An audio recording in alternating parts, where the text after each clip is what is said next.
State bank of Pakistan ने बैंकों के शरह सूद में बड़ी कमी का ऐलान कर दिया। शरह सूद में कमी के बाद प्रॉपर्टी सेक्टर में बेहतरी के बड़े इम्कानात मौजूद हैं। बिस्मिल्लाहिर्रहमानिर्रहीम, अस्सलाम वालेकुम। ताज़ा तरीन मीडिया रिपोर्ट्स के मुताबिक स्टेट बैंक ऑफ पाकिस्तान ने बैंकों के शरह सूद में बड़ी कमी का ऐलान किया है, जिसके बाद पाकिस्तान के प्रॉपर्टी सेक्टर में भी बेहतरी के इम्कानात मौजूद हैं।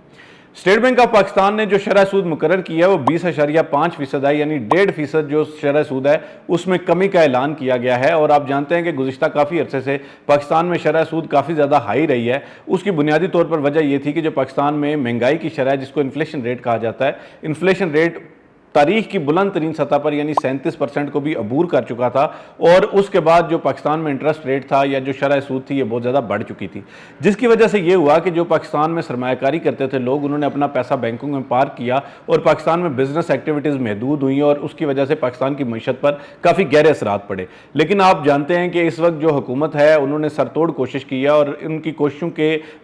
वजह से ही आप इस वक्त कह सकते हैं कि जो इन्फ्लेशन रेट है वो काफ़ी कम हो चुका है और जिसकी वजह से जो शरह सूद में कमी वाकई हुई है।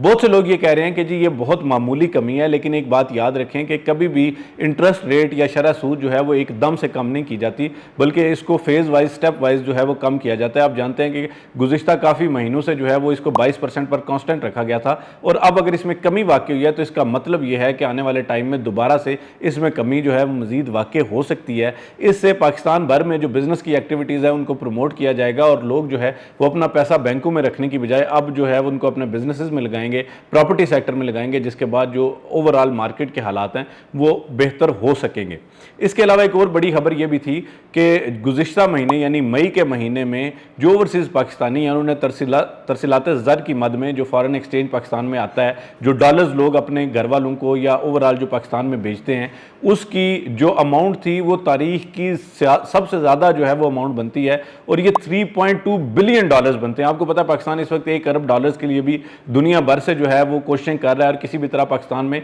जो डॉलर्स है उनको लाने की कोशिश कर रहा है। लेकिन दूसरी तरफ आप देखें तो 3.24 अरब डॉलर जो है ये पाकिस्तान की तारीख में सबसे बड़ी तरसीलात ज़र की अमाउंट है, जो कि मई 2024 के महीने में आई है। तो इससे ओवरऑल आपको नजर आ रहा है कि मईशत में जो है वो बेहतरी आ रही है और काफ़ी ज़्यादा चीज़ें जो है बेहतर हो रही हैं, जिससे अल्टीमेटली आपकी प्रॉपर्टीज़ जो है वो बेहतर होंगी, आपका प्रॉपर्टी सेक्टर बेहतर होगा और अब लोग जो है वो अपना पैसा बैंकों में पार्क करने की बजाय उसको प्रॉपर्टी सेक्टर में लगाएंगे, जिससे जो एग्जिस्टिंग मार्केट है वो भी बेहतर होगी और जो ओवरऑल पूरी मार्केट है वो भी बेहतर होगी। अब ये इसमें एक अलग बहस है कि इसमें फाइलों की मार्केट जो है वो आप जानते हैं कि